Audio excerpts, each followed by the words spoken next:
आज का हमारा विषय है मात्रिक एवं अमात्रिक शब्द। यानी कि मात्रिक शब्द क्या होते हैं और अमात्रिक शब्द क्या होते हैं, इसके विषय में हम लोग पढ़ते हैं। कौन कौन से शब्द हैं वे इनको देखते हैं। मात्रिक एवं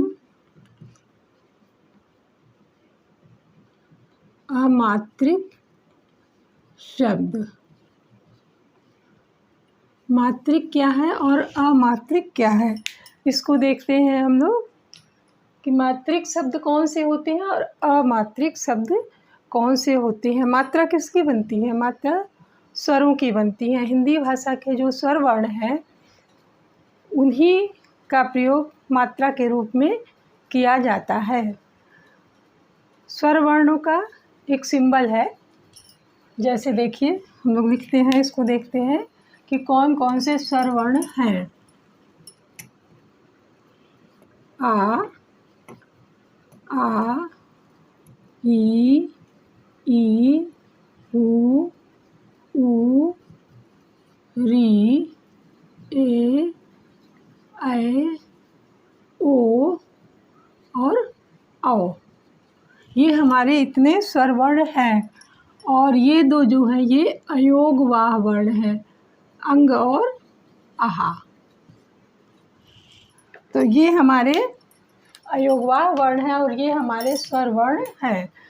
अब प्रत्येक वर्ण की मात्रा देखते हैं। आ, ई, ऊ, री, ए, ऐ, ओ और औ। तो ये इस तरह से हमारी जो है वो मात्राएं हैं। आ की कोई मात्रा नहीं होती है जिसको कि व्यंजन के ऊपर हम लिख सकें। अब देखिए अ, ई, ऊ, री, ए, ऐ, ओ, औ, ये इतनी मात्राएं हैं। यानी कि ये जो स्वर वर्ण हैं उनका एक जो चिन्ह बनाया गया मात्रा के रूप में, इसको जब हम व्यंजन में प्रयोग करते हैं, व्यंजन में जोड़ते हैं, तो व्यंजन का रूप परिवर्तित हो जाता है। वे शब्द मात्रिक शब्द कहलाते हैं। जिस व्यंजन में जो है ये जुड़े हुए होते हैं, देखिए पहले हम लोग अमात्रिक पढ़ेंगे। अमात्रिक अमात्रिक वर्ण वे वर्ण हैं। अमात्रिक जो है शब्द, वे शब्द हैं जिनमें व्यंजन का स्वतंत्र रूप में प्रयोग होता है। स्वतंत्र रूप में प्रयोग होता है।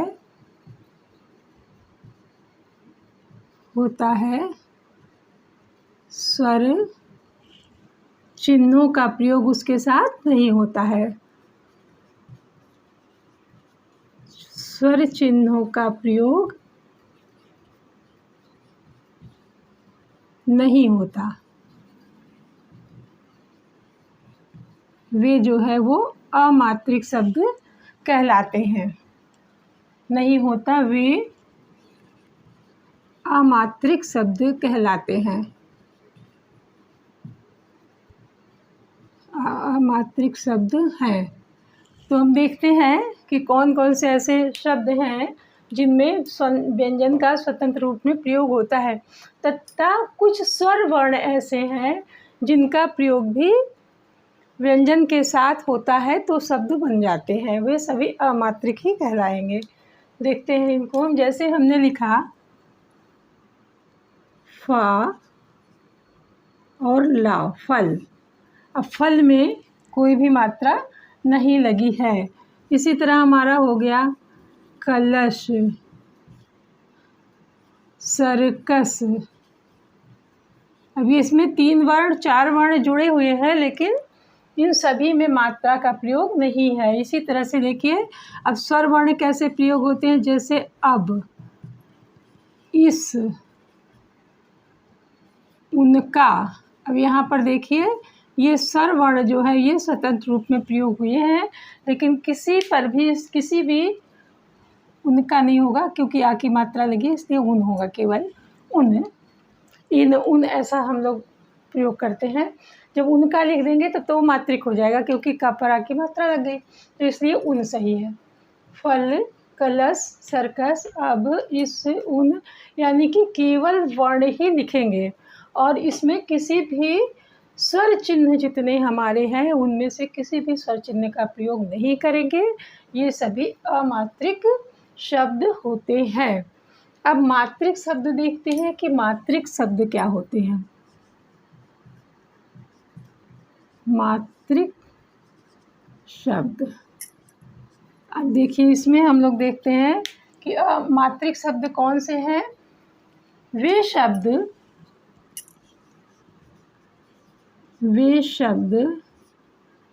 जिनमें व्यंजन के साथ स्वर चिन्हों का प्रयोग होता है।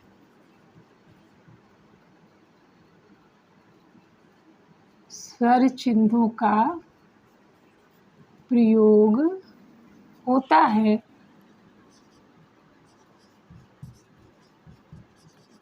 है, वे मात्रिक शब्द हैं। यानी कि व्यंजन है हमारा और व्यंजन के साथ ही हम जो है स्वर चिन्हों का प्रयोग करते हुए उन व्यंजनों को लिख रहे हैं, तो वे शब्द जो है मात्रिक शब्द कहलाते हैं। अब इसको हम देखते हैं कैसे। एक का वर्ण हम ले लेते हैं, जैसे लिखा गया काल, क पर आ की मात्रा लगाई गई काल। किन, छोटी की मात्रा हो गई किला, कील। कुल, कुल मतलब सब होता है या परिवार होता है। कूल, कूल मतलब होता है किनारा। फिर देखिए कृषक, केला, कैसा,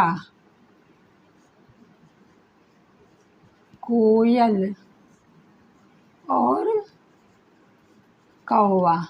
अब इस तरह से हमने देखा कि हमारे जितने भी स्वर चिन्ह हैं अ, ई, उ, री, ए, ऐ, ओ, हमने सभी स्वर चिन्हों का प्रयोग जो है इन सभी वर्णों के साथ किया है। क वर्ण के साथ सभी चिन्हों का प्रयोग करके, सभी स्वर चिन्हों का प्रयोग करके हमने ये शब्द का निर्माण किया है। इसी तरह से और भी जितने भी शब्द होंगे जिनमें भी किसी न किसी स्वर चिन्ह का प्रयोग होगा, वे सभी जो है आपके मात्रिक शब्द कहलाएंगे।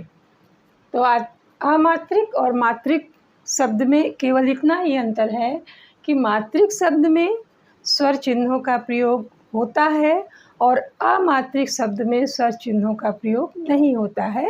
इसमें व्यंजन स्वतंत्र रूप से ही जुड़े हुए होते हैं, क्योंकि एक वर्ण से तो शब्द बनता नहीं है। वर्णों के मेल को ही शब्द कहते हैं। जब कई वर्णों का मेल हो जाता है तभी शब्द का निर्माण होता है। तो इस तरह से हमने देखा कि जिन व्यंजनों के साथ स्वर चिन्हों का प्रयोग नहीं होता वे अमात्रिक हैं और जिन वर्णों के साथ स्वर चिन्हों का प्रयोग होता है वे मात्रिक वर्ण हैं, मात्रिक शब्द हैं। ठीक है, अब देखते हैं हम लोग कि जो है क्या कहते हैं अंग और जो अयोगवाह वर्ण हैं उनका प्रयोग भी व्यंजन के साथ हम लोग करते हैं। देखिए जैसे लिखा गया कंघा,